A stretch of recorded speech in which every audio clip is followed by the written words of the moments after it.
देवीचं इतकं सुंदर स्वरूप होतं अंबा देवी आणि एकविरा देवी, तर ते मी पाहतच राहिले। खूप सुंदर, खूप तेजस्वी असं मंदिर आहे।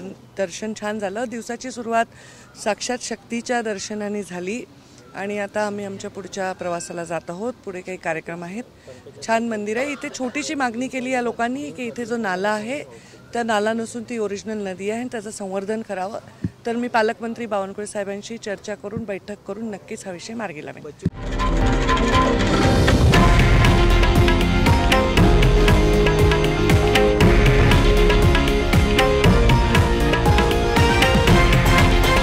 हे आहे देशातील नंबर 1 न्यूज नेटवर्क आणि आपण पाहत आहात TV9 मराठी, एकमेव।